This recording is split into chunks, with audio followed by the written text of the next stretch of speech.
In 3, 2, 1.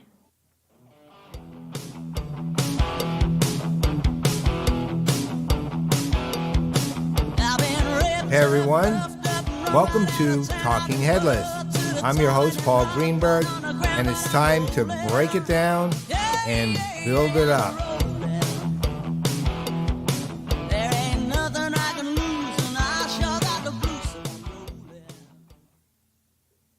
I have to say, I'm not totally wedded to that catchphrase of break it down and build it up that I threw in at the end of the introduction a few seconds ago.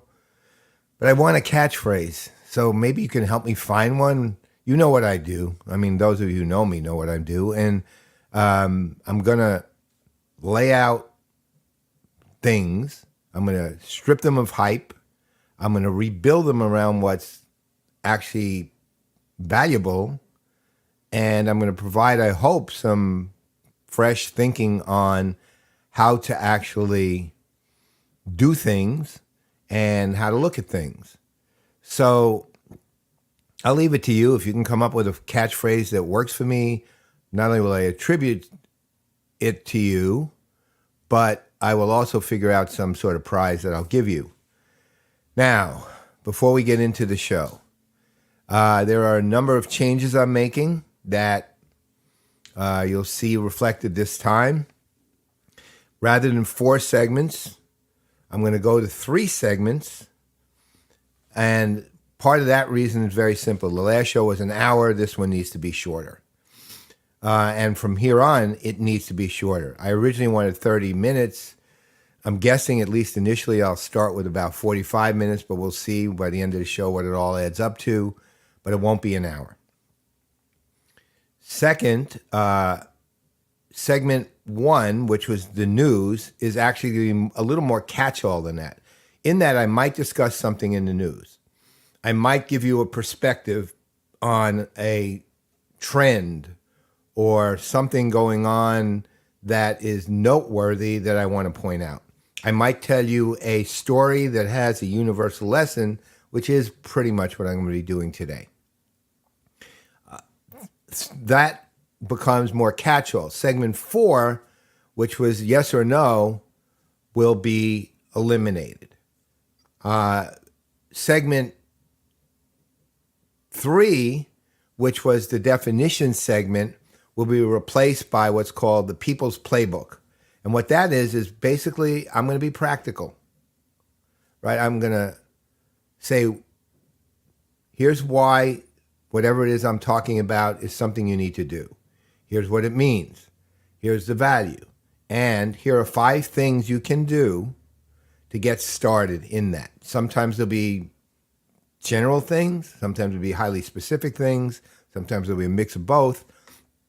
But ultimately, what we're dealing with then is a 3-segment show with multiple changes that will hopefully be shorter and thus keep your attention better. And with that, I think I will be quiet so we can get into segment 1, which is the news segment, which again, news or story or trend analysis. What's going on?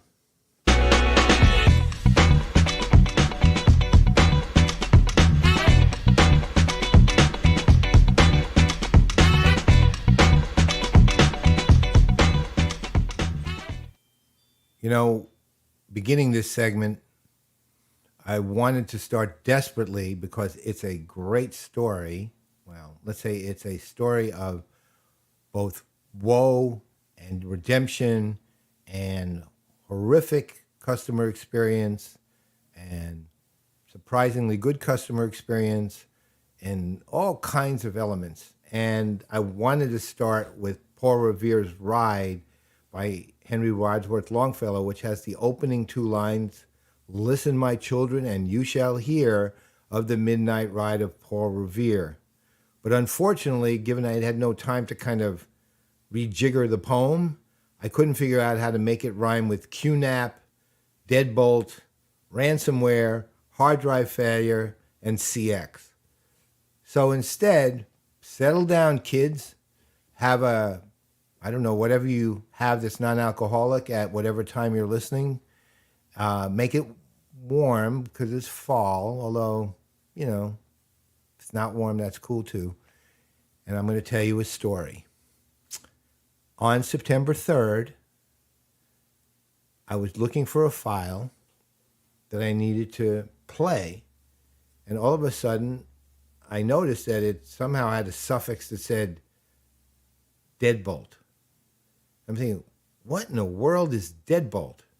And I start looking at my files in my folders, and they all have a suffix of Deadbolt. Every file in all my folders, which, as it boils down to, is somewhere between 600,000 and 800,000, and maybe as much as almost 1 million files totaling 14 terabytes, had been encrypted by a ransomware gang named Deadbolt. And I was not freaked out, because I don't get freaked out that easily, but I was not happy. So I began looking at where this came from and noticed that the entire encryption process was all on my NAS drive. For those of you who don't know what NAS means, it stands for Network Assisted Storage. It's a long story, but theoretically, the drives are designed to both secure and protect files, yeah, right, and at the same, more importantly, provide storage that, if in the case of hard drive failure, can be restored very easily because of redundancy built into the drive. I have one from QNAP, QNAP. Okay, I want you to remember that name because they come up frequently. So I start going to QNAP's website. I find out that Deadbolt is a very well-organized ransomware gang, and that they have attacked the QNAP servers this year alone 4 times, right? And you know what? I never heard a word about that. And we'll get to this in a little bit. So I had 2 things I could do. I could try to get the files decrypted without paying, or I could pay. I talked to some cybersecurity experts, and the net effect was I had to pay. And I did. I paid because I had so many files. I paid 0.05 Bitcoin. Now, again, I'm not a Bitcoin guy. Well, again, you don't know that, but I'm not a Bitcoin guy. Never have been. I think currency has to have value attached, and Bitcoin is purely speculative and will, in the long run, fail. I may be completely wrong about that. I don't care really if I'm wrong about it. I don't like it. But I learned a fascinating thing on how to pay it and track it and do all those things. So there's some lessons there. So I paid. So I get the decryption key. Now, what Deadbolt does when they take over and encrypt all your files, they leave a page in front of the actual operating system of QNAP, and it says, pay us 0.05 Bitcoin, and we will send you a decryption key. Cut and paste that decryption key, put it in this box, and they have a box for that, and it'll decrypt all your files. All right. Then they have a couple of things which made it really interesting was they said, look, if you don't trust us to give you the decryption keys, please Google it. We are very responsive, and we will get you that decryption key very quickly after the payment is made. And they explained on a separate page how to do that, how to track the transaction, and where to get the key. All right. Then they said, if for some reason you lose the page before the decryption is done, this third party named Emsisoft created a Deadbolt decryptor that requires a key, but it's a third party. We can't guarantee how good it is because we don't use it, but there is a third party so that you can get back your files even if it's decrypted.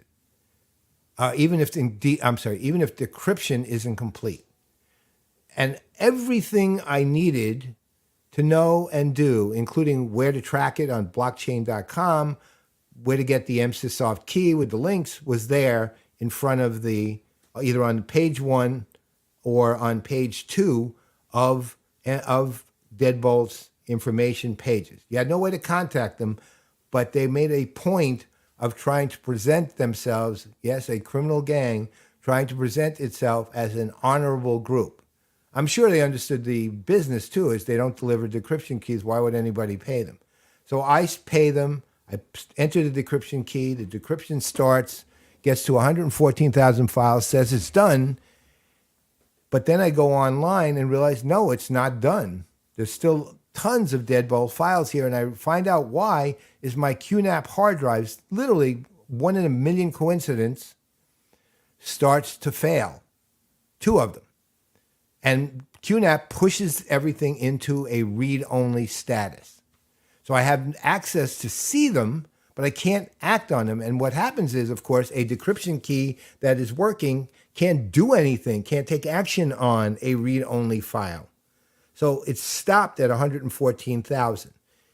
Let's just say, without going into details, I ultimately got read-write access back, but and I was able to download to a local system all the files that I wanted to take. I made some decisions, and put it this way, the vast majority of my files I didn't need 1 million files or 800,000 files, but all in all, what amounted to 200,000 files, which was 1 terabyte instead of 14, I did need, and I wanted too, because I had sentimental stuff there too, like my poetry. I've been writing poetry for over 50 years.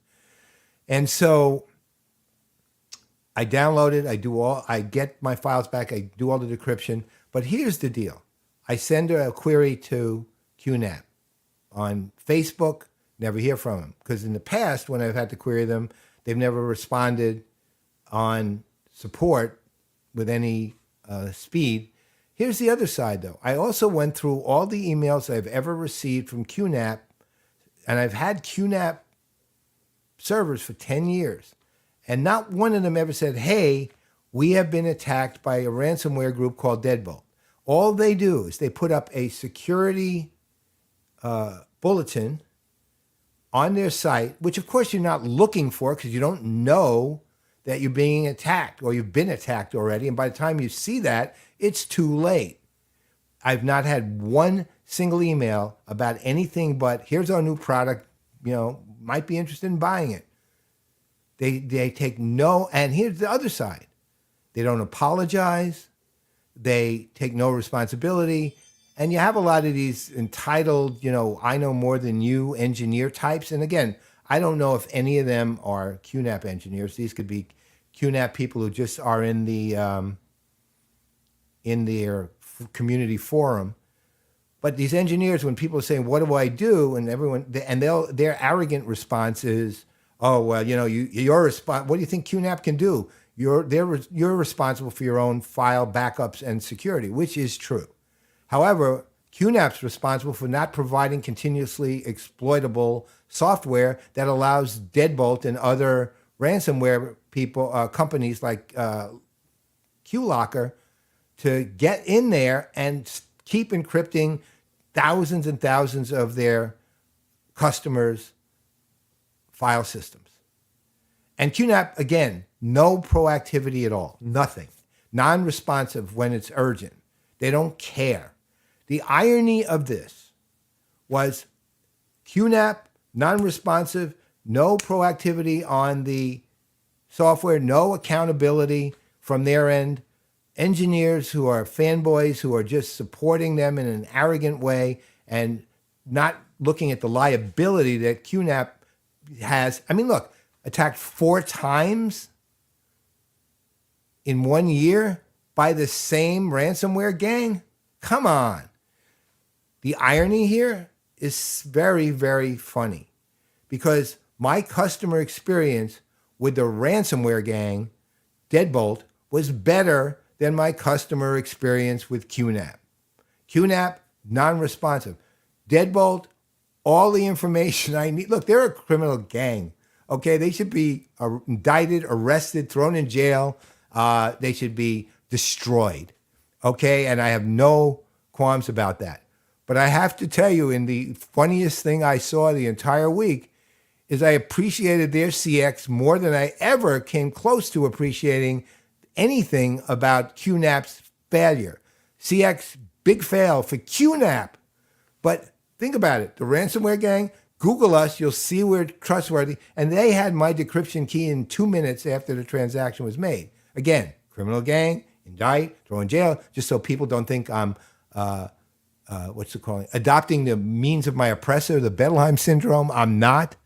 But funny as hell, they have 1, complete explanation. 2, Google us, you'll find us reliable. 3, in case your decryption is incomplete and you lose the ability to find the page,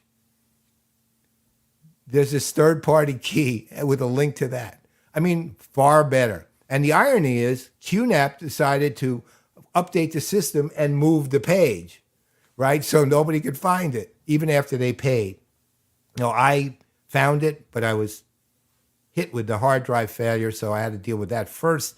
Now everything is getting back to normal, but here's the net. Personally, I now have a Synology network-assisted storage drive. I did my research, and let's just say, without giving you the numbers, they are hit by ransomware far less than QNAP as far as I could publicly find. Okay, that's one. So QNAP and we are never doing business again, and I highly recommend against them, not because their drives are poor, but because their CX and their customer service and their responsiveness and their accountability is miserable. I mean, miserable. All right.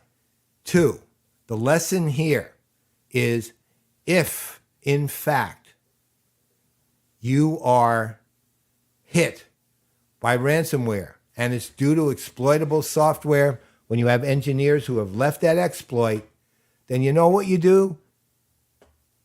Take accountability, help people do the best they can to deal with it, and be as quickly responsive, and call it emergency mode if you like. Be as quickly responsive as you can to the people who are panicking or upset or are concerned about the ransomware attacks. Don't be non-responsive. I don't have the link here, but I will put it in the notes. There was an article today on, or I think it was actually, I take it back. It was a couple of weeks ago on ZDNet on why ransomware keeps going on. It's a lot of the time, as they say in the articles, that the companies who have been hit with ransomware don't acknowledge the attack and don't publicly talk about it. And consequently, it looks like less of a threat than it really is. On the other hand, the cybersecurity experts I talked to before I made the decision to pay the ransom, the cybersecurity experts I spoke with told me that companies at the enterprise level are building in budget line items for ransomware payments. So it's clearly a very prevalent thing. My beef is with both. On the one hand, arrest, jail, ransomware, gang. On the other hand, QNAP, you better fix your damn selves because you really stink when it comes to CX. And I hope people put this out there because I have never been so bothered by a lack of accountability, responsibility, and communication in all the years I've done this, because this is something that was important to me and it's, I assume, important to everybody who gets attacked.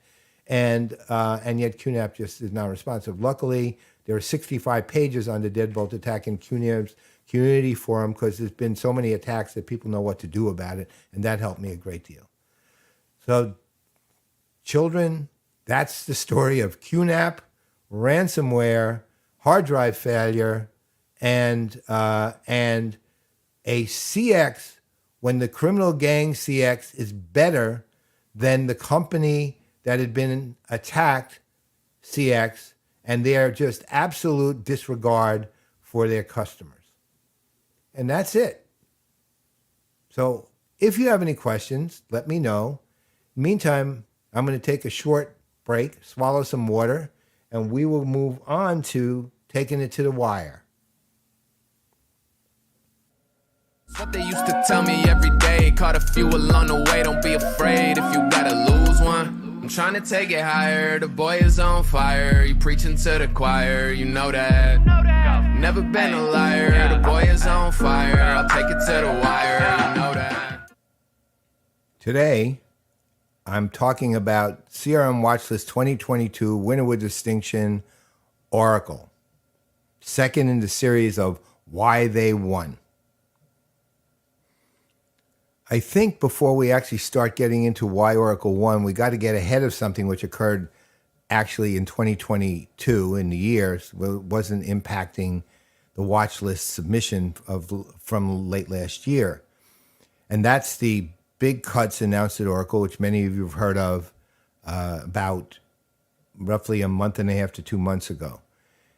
Now, Oracle CX was dramatically impacted by it. And just to be clear, like everyone else, I was very disturbed by what I saw. And a lot of my friends were impacted by those cuts. So I had a conversation personally with an old friend of mine, is Rob Tarkoff, who runs CX for Oracle. I've known him for many years, an outstanding CEO for Lithium, as a enterprise leader at Adobe, and now in his element running CX at Oracle. And he said, and he told me this personally, that he has been working diligently to try to find internal jobs at Oracle for as many of the people as he can that were impacted by those cuts. And at this point, at least, over 50% of the people who were impacted, he has helped find jobs at Oracle. So there are good humans working there to try to make this, let's say, better than it looks. But I think we'll discuss a little more when we look at what should Oracle do at the end of this. We'll discuss a tiny bit more about it. I just wanted to get on top of it, let you know what I know. I'm not going to spend a ton of time on it any more than I've just spent. So why did Oracle win? Now look, there's 2 or 3 things that are always obvious about Oracle. The absolutely gigantic company they are, which obviously is going to have an impact just by its size alone, but also the quality, not just of their senior leadership, but of their middle management leadership. It's exceptional. There are people with decades of experience at whatever job they have who know how to do things, who also manage to stay aligned with the market as it evolves and are able to take what Oracle provides and make it better and better over and over. One of my many surprises in the course of Oracle's evolution has been the level of excellence that I see coming from their engineers, from their managers, their directors, and so on in multiple areas, at least on the CX, CRM, et cetera side over the years. The other thing, which is always self-evident with Oracle, which I guess comes from that sort of strong middle management, is the power of their suite and of their actual technologies. Now, I'm going to discuss 2 technologies, which, to be fair, were finally released this year, but I saw preliminary versions of it last year in the course of the evolution of the watch list for the year.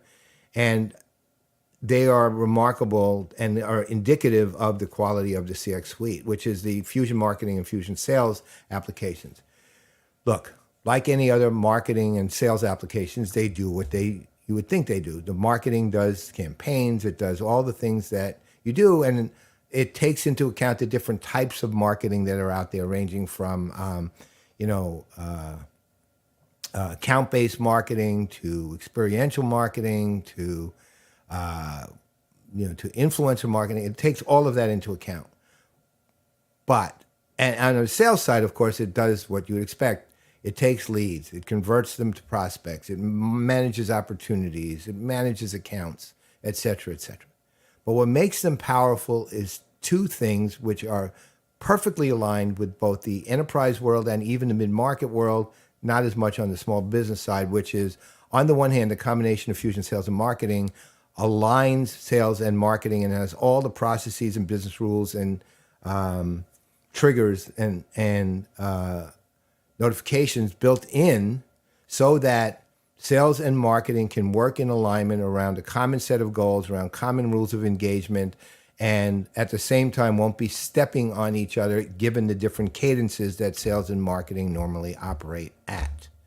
And that's powerful. The alignment of sales and marketing is a trend that we've seen growing and growing over the last, actually close to a decade. Now it's kind of in full bore. You even see marketing, sometimes you'll see CMOs now as with another title that reflects that they have accountability for revenue in some way, or they have accountability for what they do with sales and sales vice versa. So now you don't see salespeople altering marketing collateral simply because to suit its own particular interests without marketing being fully aware of it and supporting it. So a lot of the disconnects between the two departments are eliminated by the alignment of sales and marketing around those common rules of engagement and the common, the common definitions, so that when will a marketing handoff become a sales lead, right? Things like that. The other thing that's done, especially in Fusion Sales, which I think is very important, and the only other product that does this that I know of is Microsoft's Viva Sales, which is automated data input. Look, one of the biggest problems CRM adoption has ever had has been literally the manual input of data that salespeople especially felt was a waste of their time because it doesn't help them in terms of how they get paid, the way they make commissions, how they follow up prospects. It just adds a burden. Now with the use of really mature AI and the use of other technologies, they've been able to add automated data entry for salespeople based on whatever the profiles of those individual salespeople are and the needs of the system are. And that, of course, takes a huge burden off sales and places it right onto the actual technology itself. So that gives them more time to do what they have to do. So we're looking, and those are representative of the strength. You look at, for example, the Unity platform, they tend to call it their CDP, and it does do some of the things that, or does do all of the things that a CDP does. But as a business intelligence platform that is driven by its brilliant AI, and it is a brilliant AI, it does so much more. To be honest, I wish Oracle would stop calling it a CDP and start calling it what it is, because it does so much more than just CDP work. So, you look at the strength of technology and you realize powerful stuff. And typically, while that's not the biggest, let's call it the biggest achievement that impacts your chance at the award, in Oracle's case, it really did have an impact.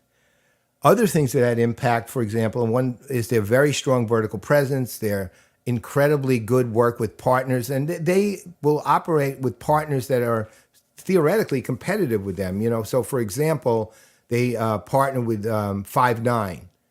Now Five9 does a lot of Oracle's, service offering does a lot of what Five9's offering does, but at the same time, Five9 is an exceptional company. It does exceptional work, and they have a very strong partnership with Five9 and a number of mutual customers that have made that highly successful. And that's typical of the way Oracle does do its partner work, which has always been to pay close attention to them, to work closely with them, to co-market with them, to co-sell with them. And at times, and I don't know if Five9 is one of these, but at times even provide some of the partners' offerings on their price list. Things like that, which are indicators of a strong partner program. But the things that really did it for Oracle this year, the thing that got them with distinction, if I have to pick something, is actually their COVID response, right? That was the question I added this year that I hadn't had in the past. And what makes their COVID response exceptional is that they went all in. They took basically three bigger pieces than CX, way bigger pieces than CX, to drive what they did on the technology side, which is the cloud infrastructure, the analytics cloud, and their Apex development platform, which is, I believe, low code. right? And they worked with government agencies free of charge in all facets. And those government agencies are agencies like the Department of Health, the National Institute of Health, which is a quasi-government agency, and others, to work on both databases, research partnerships, COVID vaccine management, and research studies to fight the pandemic. And they kept it entirely free. Oh, and the CDC, I should also say. They kept it entirely free to all those agencies the whole time, and are still, by the way, in partnership with those government agencies to continue to support COVID response and health services, right? For example, one of the things they did with the National Institute of Health, they created what they called a co-VPN volunteer screening registry, and it took 500,000 volunteers in the early days of the vaccine trials and helped them register and participate in those vaccine clinical trials. And then they worked on vaccine education and recruitment for those trials and build out the videos for that. I mean, Oracle really went deep and to bat without a whole lot of, let's say, visibility or conversation about it. They worked with other agencies or non-health related, like financial assistance. So they worked with MasterCard. They worked with the city of Los Angeles to actually build what they called Civic Assist, which basically streamlined economic assistance in whatever way you wanted to do it. You could do it via MasterCard and whatever they were providing in terms of economic assistance, or also the system itself. But also the city of Los Angeles actually adopted the system too. And in 3 months, the program, the one I just mentioned, distributed 35,000 cards, which provided 36 million in direct financial assistance to 100,000 people, right? I mean, really went all in to fight for the, basically to fight for the, to be very dramatic, to fight for the continued survival of the human race and to beat the pandemic and to deal with some of the issues that were going on. Their vertical apps like Oracle Life Sciences got involved. I mean, they went all in every facet and astonishingly strong, with an astonishingly strong capability. So you take into account a very strong technology, a solid partner program, a really good and evolving vertical presence, just a giant company with a strong middle management that's getting all the things done that need to be done. And that's why you have Oracle as a winner of distinction. So the question then becomes, finally, what is it that they have to do to continue to have the impact that they had in 2021 for the next 3 years? And that's one of the criteria of the watch list. Well, one thing they have to do immediately is get ahead of this, the layoffs, and because they really haven't done much publicly about them. And I know Rob Tarkoff is starting to go public, and we hope to have him on an episode of CRM Players sometime in October so that he can answer your questions. And we really want you to participate in that when he is coming on. We'll give you plenty of notice so that you can ask him what you need to ask him. Number two is Oracle has a tendency to do competitive sniping, especially against Salesforce. And they just need to stop it, really. Oracle can stand on its own. It can stand on its strengths. It doesn't have to poke at their perceived version of their competition's weaknesses. They got to drop it. I found numbers of those in the watch list submission. I hear it out there at times. I mean, you just have to stop the competitive sniping. Number three, and this is a big one, even though I didn't talk too much about it, but Oracle wins a ton of awards for their diversity, for their and inclusion, for their and basically say very little about it other than to announce that they won it. And at the same time, they they need to, basically they need to toot their own horn on that one. They need to start talking about the good things they do to benefit people as a whole. And, you look at their COVID response. It's a real indicator of a company that went all in to help serve and protect. And again, continue to do it for free in their partnerships with government agencies. And so whatever you think, this is a company that, with some hitches and glitches and burps, they are making progress in terms of becoming a well-rounded, diverse company that can at the same time consider real social good and still provide products that are very well aligned with the market because of the strength of that middle management team in particular. And that's, folks, is why Oracle won the winner with distinction, one of very few, for CRM Watchlist 2022. And as far as I'm concerned, we're out. I've been thinking about you, boy. All I think about is you, boy. All I think about, all I think about is you, boy. All I think about,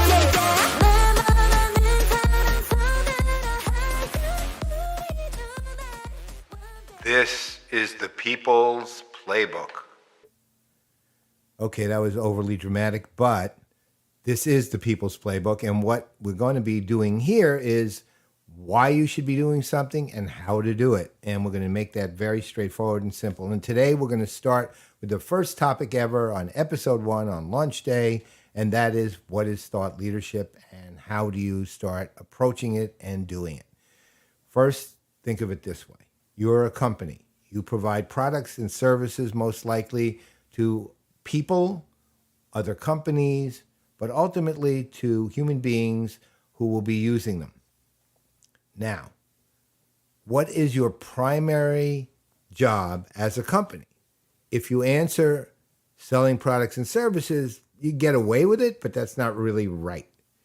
The right answer is to gain the trust of those prospective customers, your existing customers, and others who look to you for your subject matter expertise. You have to be seen as a trusted advisor to that entire group of people. What's the benefit? Benefit 1 is you have a large audience of people who trust you. And they are, because they trust you, more likely to buy your products and services because they think if they can trust your ideas, if you're responsive, if you're thinking about them, then in fact, they will come to you when the time comes, regardless of your competition, because they trust you. All right. Then the question becomes, well, what does that mean when you say thought leadership? It's basically the content that you provide to help explain a concept or idea that doesn't necessarily talk about your brand or your products or your services to another human being. Now, if you understand that, you understand the difference between thought leadership and marketing. Marketing is collateral. Okay, marketing is here. Well, here's an example. Many years ago, I was reviewing a paper, a white paper that was written by a person in the public sector practice of one of the largest enterprises in the world, and I was asked for my opinion on it. And the first 5 pages were just brilliant concepts and ideas and laying out practically the kind of playbook you need to accomplish something. It was just fantastic. And then the last 5 pages said, and that's why you need to buy blah, blah, blah, right? That company's stuff. And I basically ripped it in half, meaning pages 1 through 5 and 5 through 10, and said, keep this. And then I ripped the other ones in a very dramatic way, threw it on the page, and throw that away. I said, you don't need to talk about your products and services in a thought leadership piece. It already says sponsored by. It's already written by someone who literally works for you. So they'll get the idea. It needs to be made available by you to the populace, but it doesn't need to talk about your products and services. It needs to talk about the ideas that are coherent with what you're trying to do in the world as a company that produces those products and services. So that leads to a conversation or a set of concepts and practical steps if you're going to put thought leadership out there. And believe me, the benefits of being a thought leader are enormous. I'll give you an example. People wonder why companies like Thunderhead, which was a small company, but kept winning all the magic quadrants in journey orchestration, journey analytics, in real-time interaction management, they Gartner magic quadrants, Forrester Waves. They would win it despite the fact they were always growing, but they were not competitive with, say, and this is just in size because they don't directly compete, with a Salesforce or an Oracle or a Microsoft. But what they did from day one of their actual existence when it came to journey orchestration, etc., was they built a framework, literally intellectual property kind of framework for engagement. It was called Engage 3.0. And it was a framework that you could both think about, you could extract the kind of practices you needed to extract, you could identify the strategies, build the programs right from this framework. And they branded it as sponsored by Thunderhead, but they never once would talk about Thunderhead's product. And what happened was they became the trusted source for all the information on engagement or journeys and so on and so forth, more so than any other tech company, and even much more in some cases than academic sources that are out there, et cetera, et cetera. And it did their business wonders. They've been recently acquired by Medallia, last January. But at the same time, it was an extraordinary benefit because they understood thought leadership. So what are 5 things you have to do when it comes to building a thought leadership, a programmatic approach to thought leadership? The first thing is be clear on purpose. What are not only one, it's not marketing, it's not collateral, it's not identified to sell products and services, but 2, what are the ideas and concepts that you want to present that cohere with what you're doing as a company, but are not identical to the product and service sales? What are the ideas? What's your purpose? What ideas are they? And make sure you are absolutely crystal clear on the strategic concepts and we'll get to this in a minute, which is number 2, or other formats that you want to use to get across these ideas, but understand those concepts and ideas and do not proceed with anything until you do. And that presumes that you're addressing a target audience so that you're also trying to get into their head to say, what are the ideas that they will respond to? Number 2 is don't only define your content, but define the format. And there are 2 different formats I'm talking about. One is, let's call them strategy work, where you're identifying a framework, where you're identifying a strategy, where you're identifying a program. A second content format approach is playbooks. Here's how to do this, this, this, and this. Katrina Gazarian, who runs Game Day HR, one of the work she does, some of the work she does in employee engagement and HR practices is genius because she has these very, very well thought out, detailed playbooks on how to do things. And she's very good at presenting how to do them publicly, but also they're written and you can download them and you can hold them and there's videos about them, et cetera, et cetera. Companies that used to be good, both now acquired on playbooks, were Marketo and Eloqua when they were competing as independent marketing automation companies years before they were acquired by ultimately Adobe and Oracle, respectively, meaning Marketo, Adobe, Eloqua, Oracle. Eloqua was acquired first. All of what they would do is how to do this facet of marketing automation. It could be develop a campaign. It could be something even more specific. The other concept of format goes with the fact that we're going through a generational power shift, and you have to be alert to the fact that millennials and Gen Z, who are moving into leadership roles, especially millennials in business, consume content very differently. They're much more visual than, say, Gen X or my baby boomer generation was, so that maybe it's not a white paper anymore because white papers are boring. Maybe it's not a webinar where you're presenting an idea with a PowerPoint presentation, but instead a conversation between two people, which tends to be much more engaging than a singular presenter with a PowerPoint that they're pointing a virtual or laser or something pointer at a slide. So you think about the media, the medium, the media that you use, videos, live stream shows, pre-recorded shows, podcasts. I mean, there's a lot of different approaches. That's not the purpose of this, but those are the other side. And you have to have step 1, purpose, and step 2, presentation and distribution down before you move much more forward. 3, avoid a common mistake, which is that you figure thought leadership is done by engaging third-party experts like me and others who are writing for you and doing things sponsored for you. Yeah, you can continue to do that, and you should, otherwise I'm out of business. But, well, not really, but you get the point. But identify internal thought leaders, people in the company who are not only your public spokespeople because they present well, they are engaging human beings, their personalities come across the stage, but they're very good at becoming the face of the company when it comes to the presentation of ideas.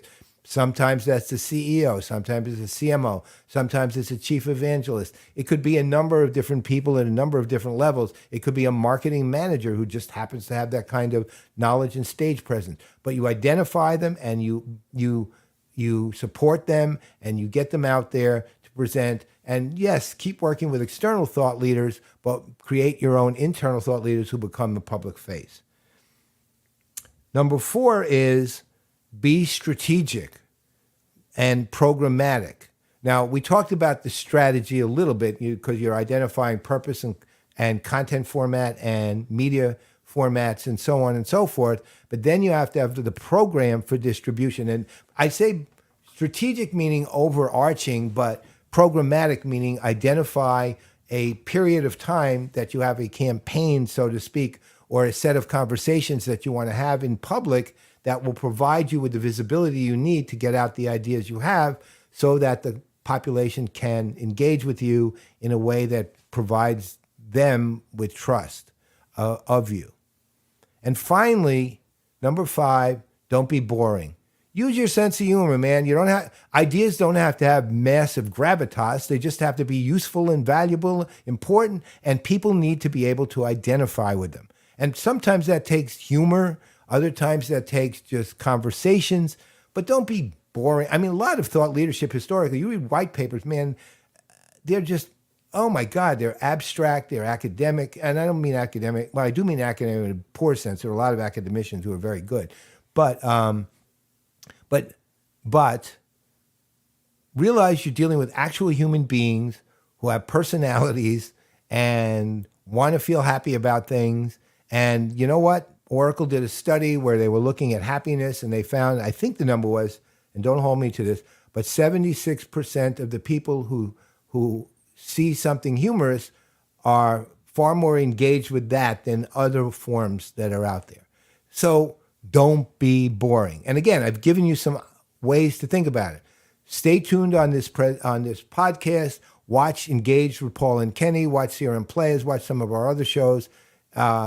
And we'll be talking about these subjects over time and very well distributed.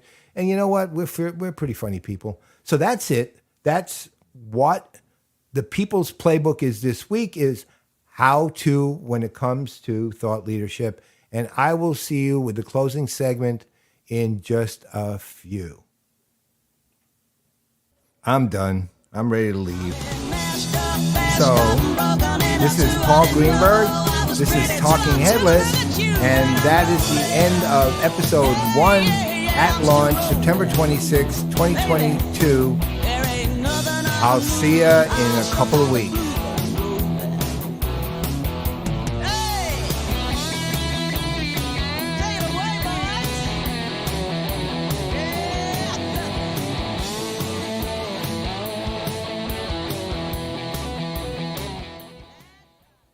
Talking Headless, a PPN digital broadcast.